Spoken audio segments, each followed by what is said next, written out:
morning. I have about 9 minutes until my pre-trip time is done. I already did pre-trip my truck. I always do that. And I parked overnight in a stupid spot and I'm a little embarrassed about that. And it was a situation where I was tired and I just made a dumb decision. It's partly because I've been going to different terminals that my company has in different states. At the one terminal, you park in the area that I'm in now, but you don't do that at this terminal because I have a loaded trailer. I'm supposed to be in a different spot. And a little bit ago, I was pre-tripping and this older, bald gentleman walked by and just gave me a dirty look and then he was coming around one side. I think he was an instructor because he was carrying a clipboard.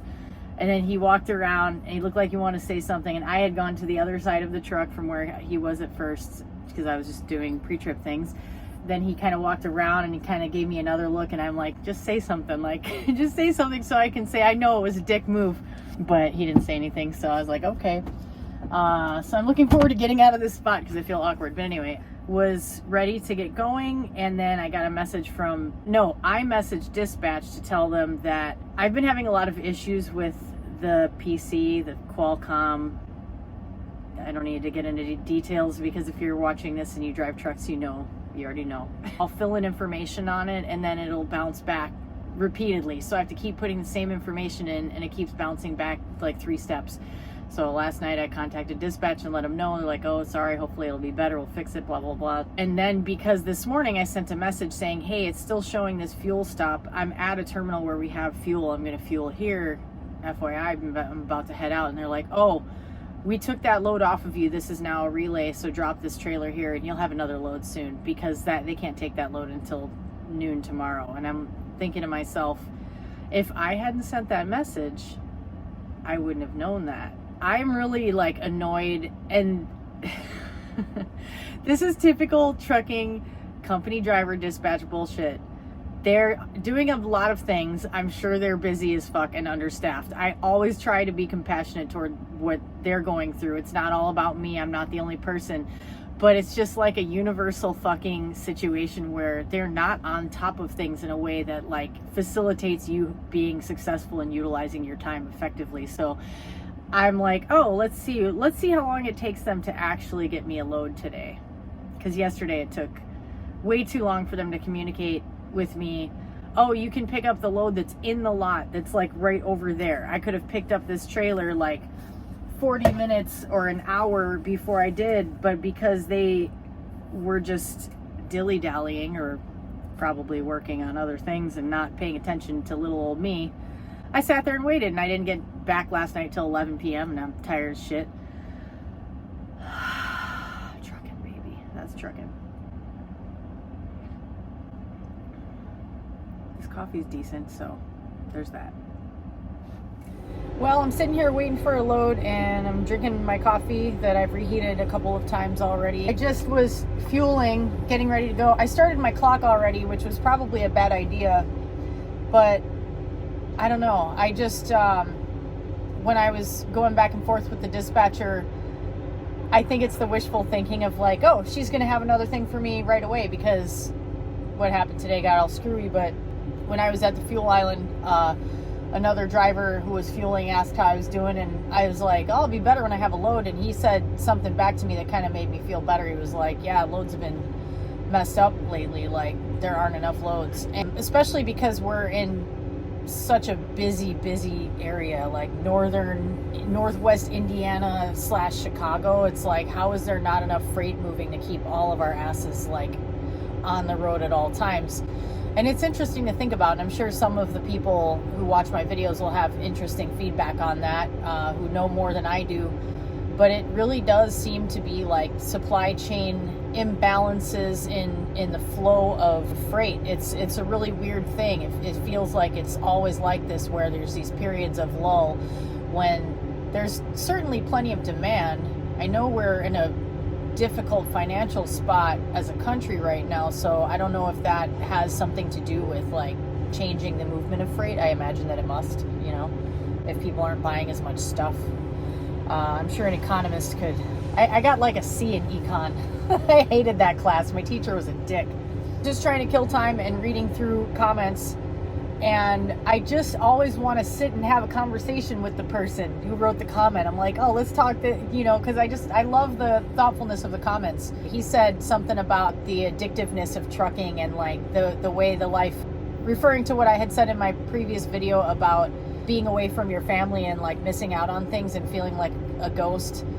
He was saying like, you feel like that, but then you're addicted to it. And he said something like, I won't stop until my medical card won't be renewed. And I fucking feel that. I get why people feel like that. Another commenter, who's another awesome regular viewer and commenter, hi lady, said I would stick it out a year, and made some other comments. And I would love to make it a year. I don't want to quit trucking at all, but because it's like such a love-hate. And honestly, I freaking daydream all the time about doing flatbed again, and I wish I could do it, but I just know my neck is not going to tolerate it. I know that the same stuff that aggravated my neck to its most severe pain in my life doing flatbedding, it's the securement, and it's like the basic requirement of doing flatbed. Assuming you're not tarping, then you have that too. But I absolutely loved doing flatbed. I loved the type of stuff I was moving. I loved climbing up and down off the bed.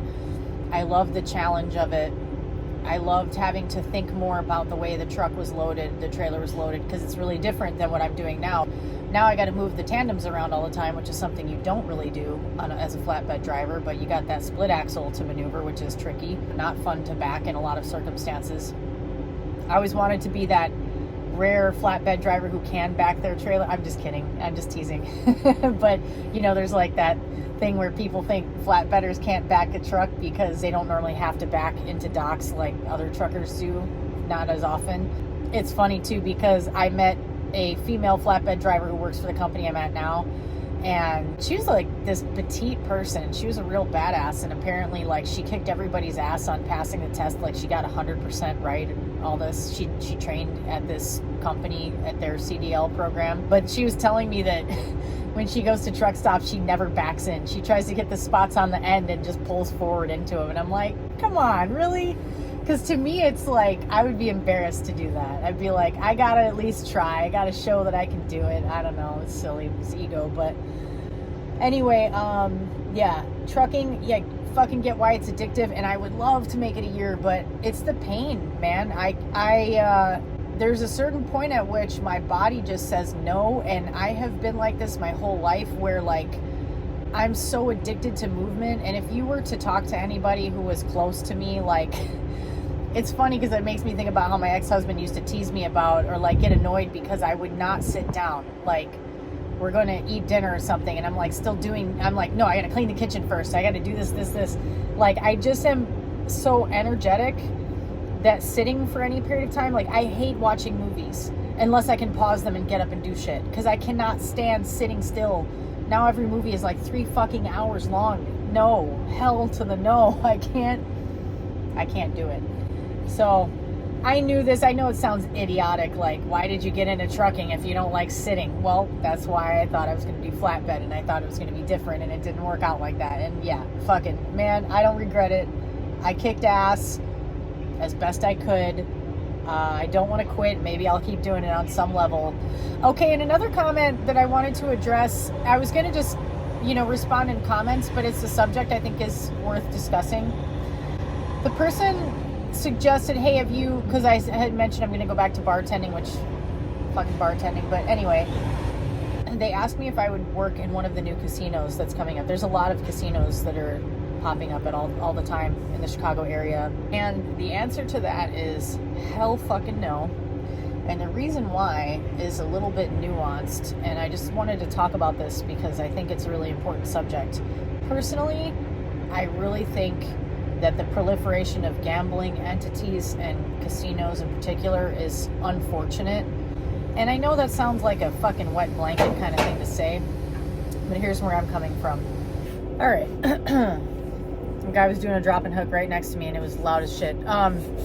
My first bartending job was in a little hole-in-the-wall bar that had gaming, and it's fascinating to watch people who are addicted to alcohol, and then also watch people who are addicted to gambling and seeing what it does to people. I think that the proliferation of gambling environments is a real negative for society. It's really disturbing when you see it up close and you observe it, kind of just standing back and watching it. It's extremely addictive to people, and it hurts them. It hurts their lives. It costs them money. It can cost them their freedom. It can cost them their family.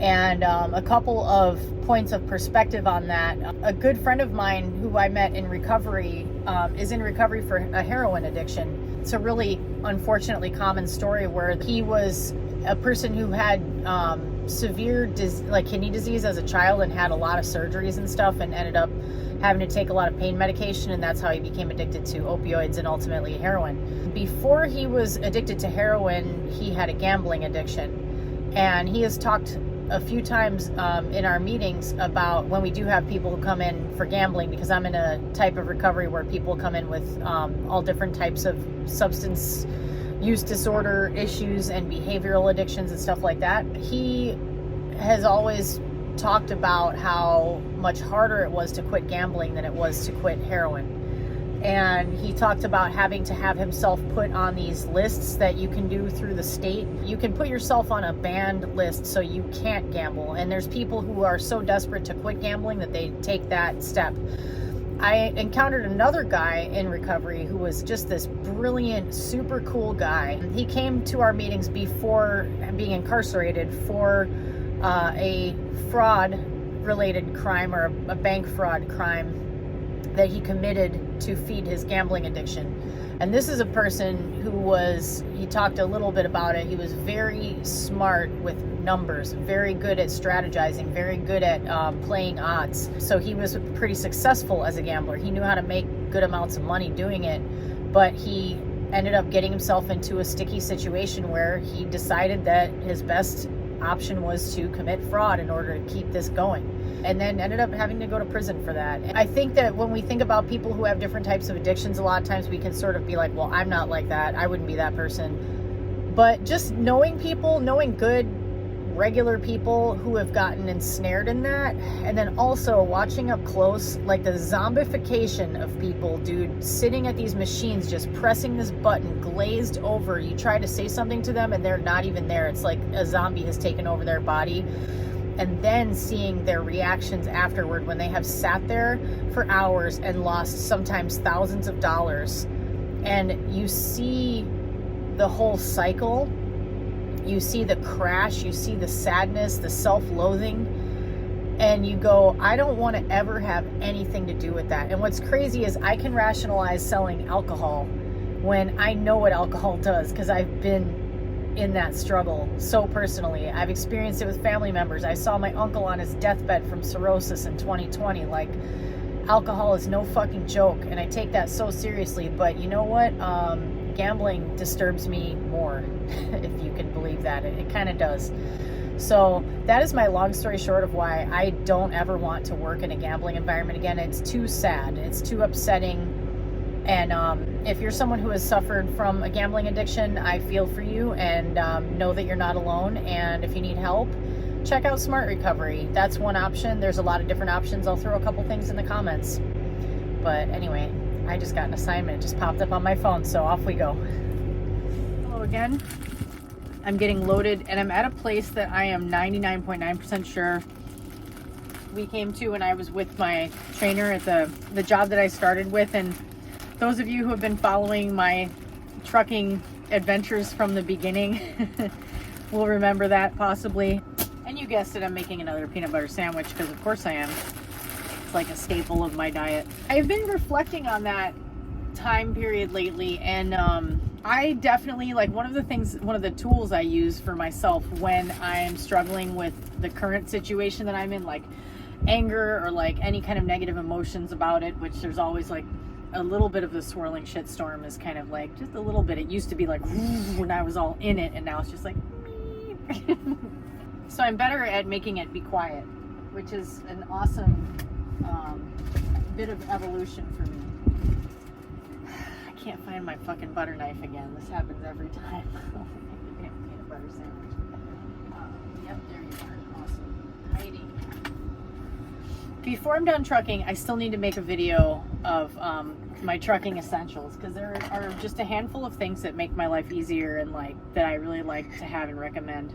And one of them is a set of silverware, because I don't like using plastic utensils. I was thinking about how stressed I was in the beginning. I'm looking for that green light, and say that I'm done being loaded, but I think it's going to take them a little bit longer. I'm taking a load of gypsum from Indiana up to Minnesota. I love that drive. It's pretty up there. But I was thinking about how when I was working there, I was really struggling, you know, largely because I was sleep deprived. And so when I think about like the way I look at something that happened already in the past, I tend to, you know, sort of romanticize it. And that's what I was starting to say is like a tool that I've gained in my sort of repertoire of like coping skills is in the current moment when I'm stressing about something, realizing like when I see it from a future point, it's going to feel very different, and I'm always going to tend to see the better things about it more than the negatives. It's usually the case. I tend to even like romanticize like, oh, working with this guy was cool, and like I liked him because he was a personality, you know. And I've debated whether to talk about this, but I'll just say it. So there's a contingent of a very certain type of Eastern European male in the trucking world. And my ex-husband is from Poland, so I feel like I speak on this subject not from a place of ignorance. He was the polar opposite, though, of the type of mentality that you encounter a lot of times in men from that region of the world, who oftentimes are not very respectful of women. It's can be a type of culture that's very sort of domineering, and I'm generalizing because they are not all like that. No one from any group is all the same. It's never like that. This guy, though, one of the things that used to irk me is like literally every time he would get off the phone with anyone other than his wife that was a female, he would call that woman a fucking bitch, like fucking bitch, and it was just like it was such a natural thing for him to refer to any woman who said anything to him that wasn't like what he wanted to hear. And it wasn't her being mean or anything like that. It was just like he would be calling trying to get us loads, and maybe this woman wouldn't be agreeing to whatever financial, like he would always try to talk them into a higher rate, which is smart. I think any independent owner operator should probably be doing that.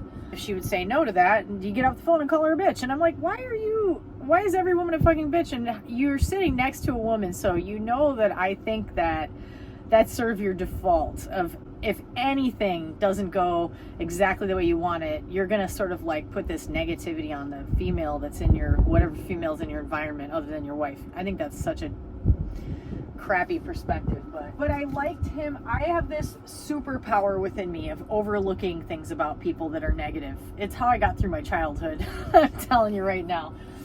Oh shit, they're done. Those guys got done loading me quick. I need to get my ass moving. There's more I want to say.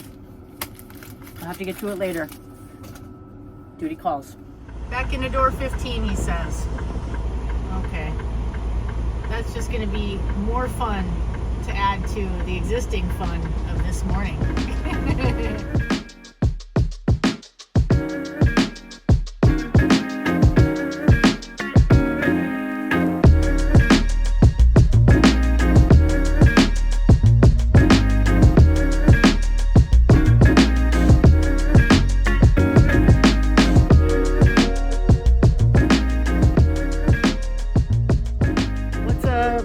Best morning so far, and part of the reason why is because guys like that guy driving that truck right there, his name is Bill.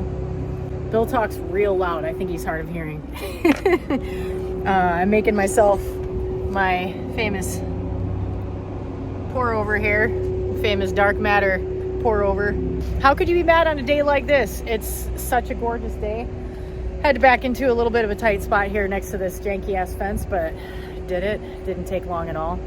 And Bill was just like a super sweet dude, and it made me think of my dad. Like, he just was giving me all this advice and stuff and being really sweet, and getting to this location was a hassle. I actually had to do like a real bad turnaround. I had to back into a street, which you never want to do without any help, but the road was closed going the other direction, so I knew that there wouldn't be much traffic coming the other way, although there would still be some. The route that I was supposed to be on had a closed bridge, and so I had to do a detour, and that took me through a residential neighborhood that was super tight. and dealing with four-wheelers that are like, oh, I need to turn there, and they don't see that, well, I'm a semi and you can't turn right now. Like, you gotta back up or something, buddy. Like, you see what I'm doing. My whole thing, one of the things I do that works for me and probably doesn't work for me so well financially, but works for me in terms of safety is I go really slow. Like, in any kind of iffy situations, I go like a snail and I don't give a shit, because I would rather go super slow and hold people up and maybe have people be a little impatient than get impatient and do something like I did before, where I damaged the truck in my last job on a yellow pole because I was stressing about keeping people waiting. Sorry, my phone is sitting on my step and my truck is getting loaded a little aggressively today. This morning, you know, part of the reason my day is going great, besides this amazing fall weather, I fucking love fall, is I stayed at a Cenex overnight in Wisconsin that had a little diner, and I got some breakfast today, and I got some French toast, some fucking French toast. If you get that one, we have the same taste in movies. And I got some crispy bacon, and I always order bacon crispy, but it only ends up actually being well cooked like 1 out of every 10 times, and this time it was crispy, and I was like, yeah. So I had a little bit of breakfast, which was really nice, a great way to start my day, and then got a little turned around from this road closure, which is like seriously the story of my life right now. Like, everywhere you go, that's one of the things that makes trucking so hard right now, and I think in general is like, maybe it's since that infrastructure bill was passed, which is a great thing. You know, we've needed all these infrastructure improvements for so long, but it feels like everything is happening at once, and that is really fucking time consuming ultimately when you're a truck driver. It's kind of stressful, but more than anything, it takes time, and it forces you to take detours where you're not totally sure if you want to go that way until you're in it, and you're like, Some drivers are better than I am at like pre-planning and looking at different routes and being like, okay, if I go that way, that's going to be bad. I'm kind of a dumbass. I'm kind of a fly by the seat of my ass person, and I'm like, well, the GPS says to go this way, so I'll try this. I know, it's kind of dumb. No, it's been a great morning though. It's just the weather, man. I think it's putting me in such a good mood, and then running across sweetheart, helpful people, and he was giving me all this advice. He told me make sure to slide. I was gonna put my tandems back, but I was kind of dilly-dallying in my head, like, oh, maybe I won't. And he came over and he was like, you want to put your tandems back here, because this is one of those companies that might call in and report it if you don't. I was like, oh shit. So I did that. It took just a second, and then he pointed out a really good point, which is when you're doing a tight back, if your tandems are all the way back, then you know exactly where your trailer is going. I was like, oh yeah, that's a good point. So that was cool. I love meeting kind-hearted strangers. It's like I said in my last video, I guess I said this in the description, but like my great friend says, wherever you go, you meet good people, and I'm finding that to be true more and more. I had another nice conversation with a gentleman at the truck stop this morning. Just there's nice people all over the place. Oops, sorry. This is getting a little much, huh? There's nice people everywhere that are like eager to help you. So if you're going into trucking and you're new and you're nervous about that, just trust that, you know, you're doing your best, and other people know. And one of the things that this guy Bill just said to me was like, he's like, if you're doing something that you need to take your time, he's like, just make people wait. I've been told that so many times now, and I love that, because it reinforces for me it is okay to make people wait. You just do what you got to do and be safe, number one. So all these things make me go, I really love trucking. I don't want to leave it. It's such a mixed fucking bag, and I think not being a company driver would make the whole experience of trucking a lot more freeing. I think that's a lot of it, a lot of why it's been so hard and frustrating and non-lucrative so far.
hope that the wind noise isn't too much in this video. The lake is pretty tumultuous today, a little emotional. I went in last night and it's just now starting to really get to like a therapeutic colder temperature, but it feels great for me. And I went in last night, I was not in a great headspace and I felt so much better after I got out, and I just am so full of gratitude for the fact that I live in a place where that's an option for me. I don't want to go straight into like, here's what's not going great, because I want to say how happy I am that I've been able to find ways to deal with stress and deal with unpleasant emotions that are based in like adjusting my physical state naturally.